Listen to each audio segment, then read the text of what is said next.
इस वीडियो में हम third law of thermodynamics discuss करेंगे।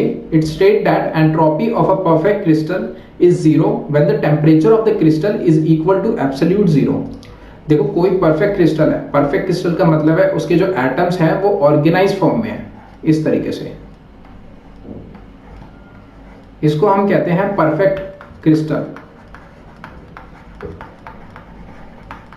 इस परफेक्ट क्रिस्टल का एंट्रोपी जीरो होगा एट जीरो केल्विन टेम्परेचर।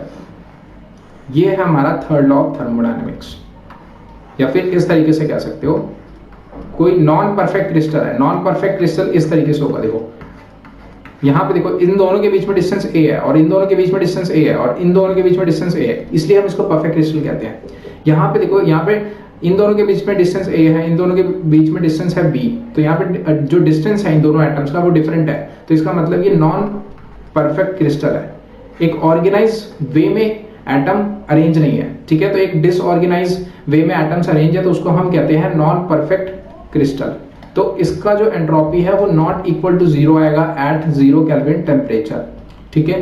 तो ये हमारा स्टेटमेंट था थर्ड लॉ ऑफ थर्मोडायनेमिक्स का।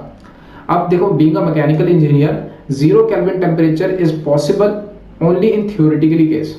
ये भी पता होना चाहिए, जो जीरो केल्विन टेम्परेचर है ये थ्योरेटिकली पॉसिबल होता है। एक्चुअल लाइफ में जीरो केल्विन टेम्परेचर हम नहीं अचीव कर सकते, थ्योरेटिकली पॉसिबल। अब इसका रीजन भी समझो, जीरो केल्विन टेम्परेचर क्यों नहीं अचीव कर सकते इन रियलिटी।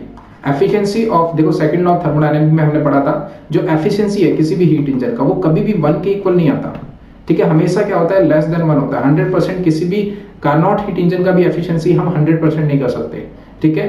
तो efficiency of any heat engine, चाहे वो कार्नोट हीट इंजन हो या फिर एक्चुअल हीट इंजन हो, कभी भी 100% नहीं होता।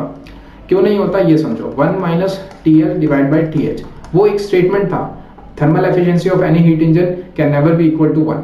उसका रीजन यही है क्योंकि जो जीरो केल्विन टेम्परेचर है वो थ्योरेटिकली पॉसिबल होता है। एक्चुअल लाइफ में जीरो केल्विन टेम्परेचर पॉसिबल ही नहीं है। अगर एक्चुअल लाइफ में जीरो केल्विन टेम्परेचर पॉसिबल होता तो 1 minus zero divide by TH, efficiency कितना आ गया, 1 के इक्वल आ गया, ठीक है।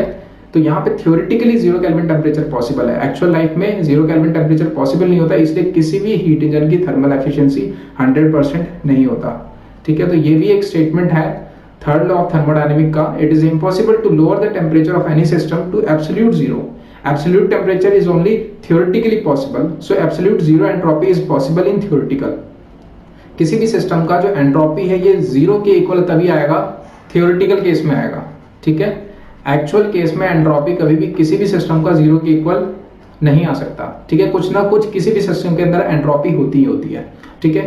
तो यहां से देखो होता क्या है, देखो जीरो केल्विन टेम्परेचर पे एंट्रोपी जीरो है और हम चेंज इन एंट्रोपी कैलकुलेट करते हैं, ठीक है। तो हमें यहाँ पे ये रेफरेंस पॉइंट मिल गया, ठीक है। यहाँ पे जीरो केल्विन टेम्परेचर पे एंट्रोपी जीरो है, तो हमें एक रेफरेंस पॉइंट मिल गया ताकि हम किसी भी सिस्टम का एंट्रोपी मेजर कर सके इस तरीके से। Delta S is the S final minus S initial, ठीक है। कोई किसी का एंट्रोपी सपोज T टेम्परेचर पे कैलकुलेट करना है, तो इसको हम एक रेफरेंस पॉइंट ले लेंगे, जीरो केल्विन टेम्परेचर पे एंट्रोपी जीरो होता है और इस तरीके से हम एंट्रोपी मेजर कर लेंगे किसी भी सिस्टम का। तो बस इतना सा था हमारा third law of thermodynamics. I hope दोस्तों वीडियो अच्छी लगी होगी। अगर फिर भी कोई डाउट्स है तो आप नीचे कमेंट बॉक्स में उस डाउट को पोस्ट कर सकते हैं। हमारे टेलीग्राम ग्रुप का लिंक मैंने डिस्क्रिप्शन बॉक्स में दे रखा है, उस लिंक को भी आप ज्वाइन कर सकते हैं।